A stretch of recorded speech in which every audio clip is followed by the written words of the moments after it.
Venkatgiri English. This is your channel to enhance your communication skills.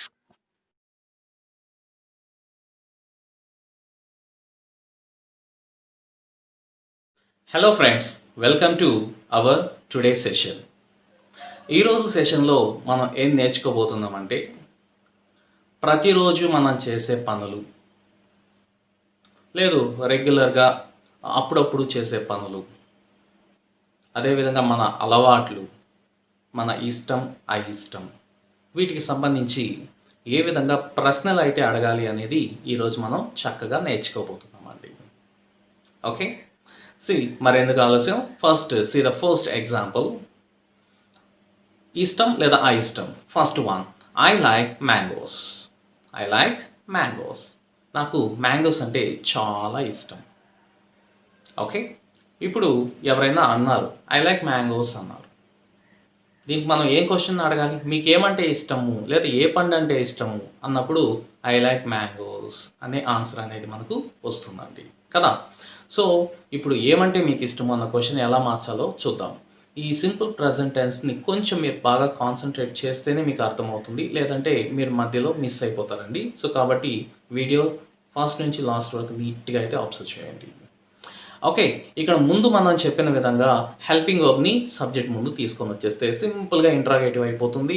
దాని ముందు ఎటువంటి question word పెట్టినా కానీ క్వశ్చన్ అయిపోతుంది. But simple present and simple పాస్ట్లో మాత్రం ఇలా కాదండి. సో మనం ఇప్పుడు సింపుల్ ప్రజెంట్లో ఉన్నాం. సో సింపుల్ ప్రజెంట్లో మీరు బాగా అబ్జర్వ్ చేసినట్లయితే హెల్పింగ్ వర్బ్ కనిపించదు.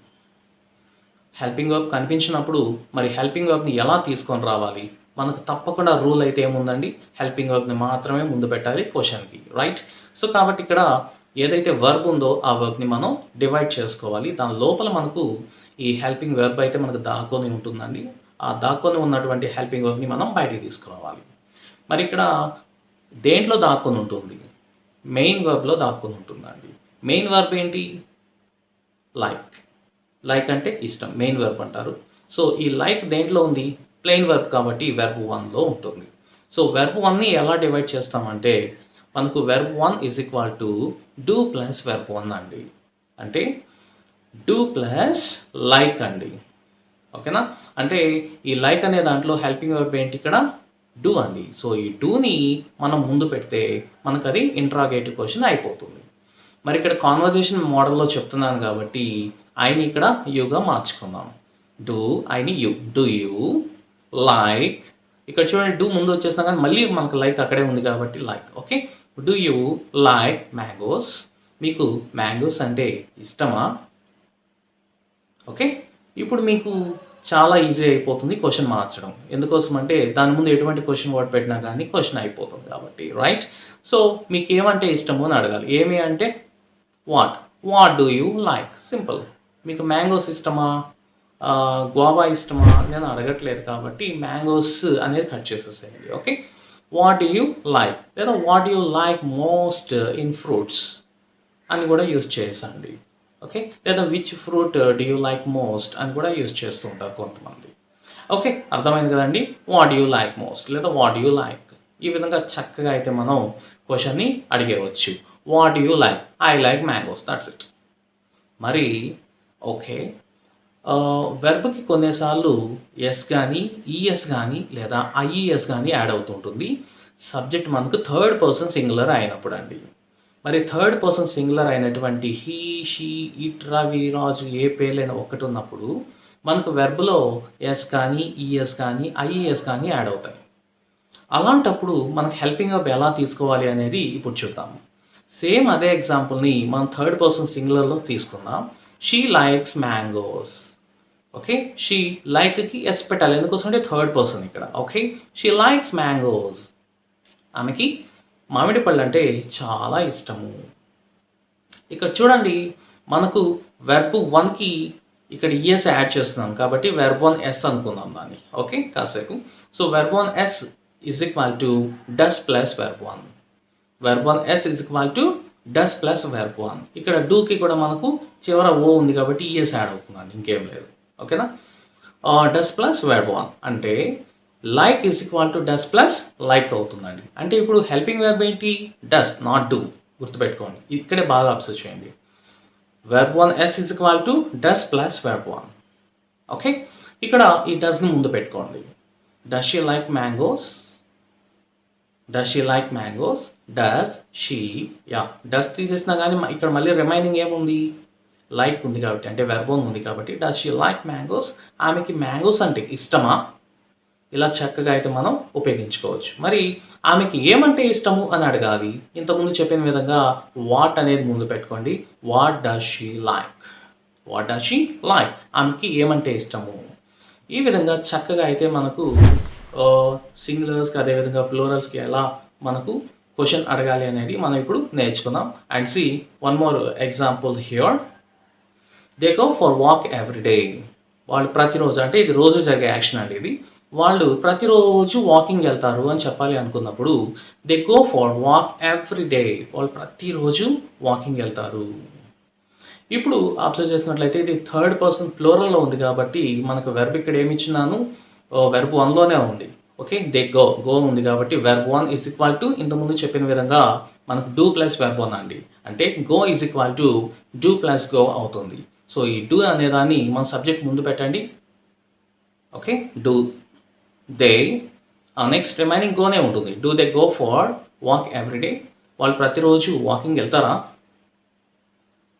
ఓకే, ఇప్పుడు నాకు తెలియదు వాళ్ళు వాకింగ్ వెళ్తారా, టెంపుల్కి వెళ్తారా, కాలేజ్కి వెళ్తారా నాకు తెలియదు కాబట్టి వాళ్ళు ప్రతిరోజు ఎక్కడికి వెళ్తారు అన్న క్వశ్చన్కి వాళ్ళు ప్రతిరోజు వాకింగ్కి వెళ్తారు అన్నటువంటి ఆన్సర్ ఇక్కడ వస్తుంది కాబట్టి ఓకే, ఇప్పుడు మనం ఇక్కడ ఏం అడగాలి question, wear do they go every day, wear do they go every day, answer they go for walk every day. ఇలా మనం చాలా చక్కగా అయితే క్వశ్చన్ని ప్రిపేర్ చేసుకోవచ్చండి. అర్థమైంది కదా? And see one more example here for you better understanding. The sun rises in the east, the sun rises in the east. సూర్యుడు తూర్పున ఉదయిస్తాడు. ఓకే, దీని క్వశ్చన్ ఎలా అడగాలండి? సూర్యుడు ఏ దిక్కున ఉదయిస్తాడు లేదా సూర్యుడు ఎక్కడ ఉదయిస్తాడు అన్న క్వశ్చన్ని మనం ప్రిపేర్ చేయాలి ఇప్పుడు, అంతే కదండి. సో కాబట్టి ఫస్ట్ వెర్బ్ని చూడండి. వెర్బ్ ఏముంది, రైజ్ కాదు రైజెస్ ఉంది, అంటే ఈఎస్ యాడ్ అయిందండి. ఓకే, సో కాబట్టి ఎస్ లేదా ఈఎస్ లేదా ఐఎస్ ఉన్నప్పుడు మనకు వెర్బ్ 1 ఎస్ అవుతుంది. సో వెర్బ్ 1 ఎస్ అంటే మీకు ఆల్రెడీ కింద చెప్పిన విధంగా verb 1 S is equal to does plus verb 1.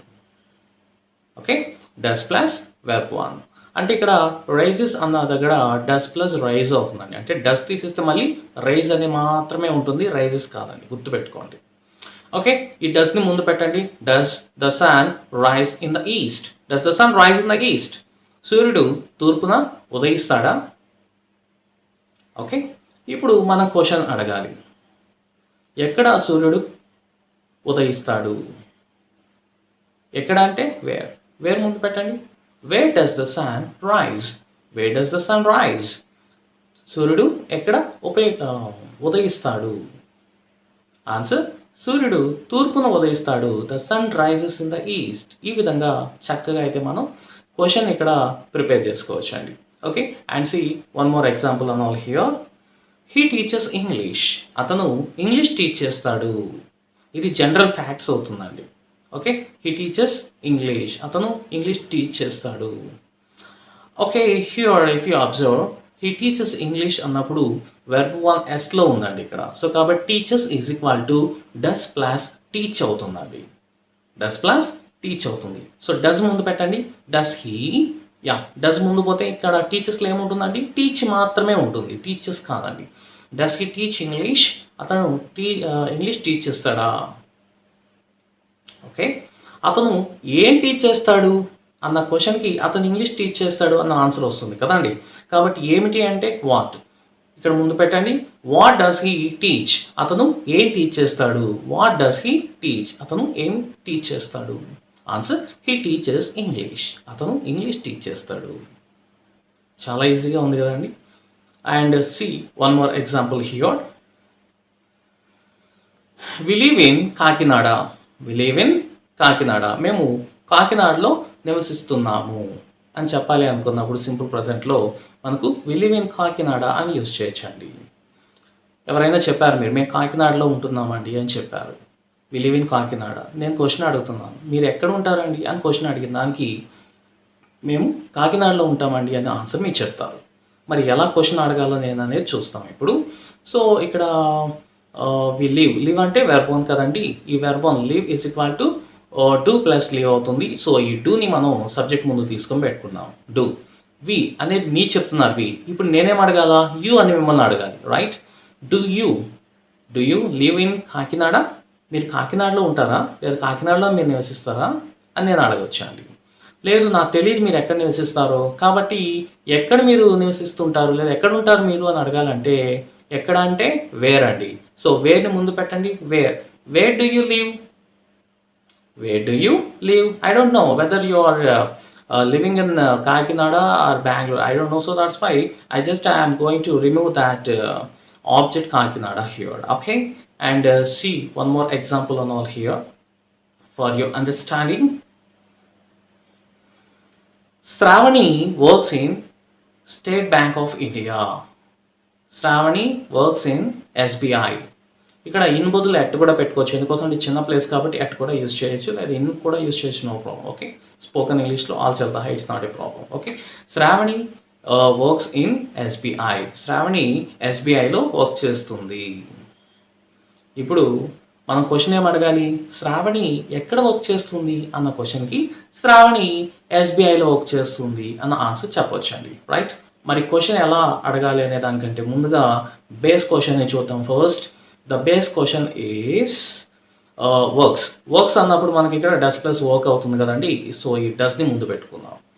Does Shravani work in SBI? ఎస్బీఐలో శ్రావణి వర్క్ చేస్తుందా? ఓకే, ఎక్కడ కాబట్టి వేర్ పెట్టండి. Where does Shravani work? Where does Shravani work? Shravani ఎక్కడ వర్క్ చేస్తుంది? ఈ విధంగా చాలా ఈజీగా అడగవచ్చు. దీనికి ఆన్సర్గా శ్రావణి వర్క్స్ ఇన్ ఎస్బీఐ అనేది ఆన్సర్ని మనం చెప్పేయచ్చండి సింపుల్గా. Okay, and see one more example on all here. She attends to class regularly. ఇది రెగ్యులర్ యాక్షన్ అండి. ఓకే, ఆమె రెగ్యులర్గా క్లాసెస్కి అటెండ్ అవుతుంది. She attends to class every day, లేదా రెగ్యులర్లీ. ఆమె రెగ్యులర్గా క్లాసెస్కి అటెండ్ అవుతుంది. సో ఈ అటెండ్స్ అనేది వెర్బ్ 1 ఎస్ కాబట్టి డస్ ముందు పెట్టుకోండి. Yeah, does she attend, not attends అండి. Does she attend for classes లేదా to classes? Okay, does she attend to classes regularly? ఆమె రెగ్యులర్గా క్లాస్కి అటెండ్ అవుతుందా? ఓకే, ఇప్పుడు క్వశ్చన్ దీన్ని ఏం అడుగుతామండి ఇంతకీ? ఫస్ట్ ఆమె క్లాసెస్కి రెగ్యులర్గా అటెండ్ అవుతూ ఉందా అన్న దానికి క్వశ్చన్ ఏమొస్తుందండి? ఎవరు రెగ్యులర్గా మనకు క్లాసెస్కి అటెండ్ అవుతూ ఉన్నారు అన్న క్వశ్చన్కి పలానా వ్యక్తి లేదా పలానా అమ్మాయి అని చూపించి ఆమె రెగ్యులర్గా క్లాసెస్కి అటెండ్ అవుతున్నారు అని చెప్పాలి, అంతే కదండి. ఇక్కడ మీరు అబ్జర్వ్ చేసినట్టయితే షీ బదులు ఏదో ఒక నేమ్ అయితే పెట్టేసుకోండి. శ్రావణి అని పెట్టుకోండి. ఓకే, శ్రావణి. కాబట్టి ఇక్కడ ఎవరు శ్రావణి అనేది మనకు తెలియదు కాబట్టి ఎవరు అన్నప్పుడు మనకి ఇక్కడ ఫస్ట్ హూ అనేది యూజ్ చేసుకోవాలండి. Who. Okay, who. Next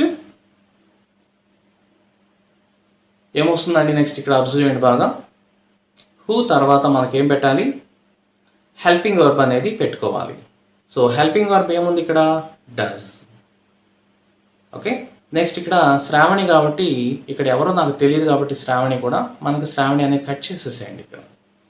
who does.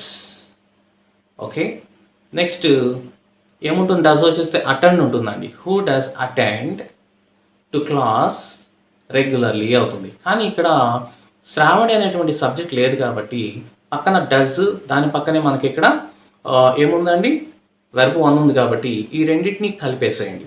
So does plus verb 1 ఏంటి? అటెండ్. ఈ రెండు కలిపేస్తే అటెండ్స్ అవుతుంది. కాబట్టి who attends to class regularly అనే క్వశ్చన్ అవుతుందండి. అర్థమైంది కదా? సో ఈ విధంగా మనం చాలా చక్కగా అయితే ఈ క్వశ్చన్స్ని అడిగవచ్చు. దానికి ఆన్సర్గా మనకు మొదటి స్టేట్మెంట్ని తీసుకొని చెప్పొచ్చండి.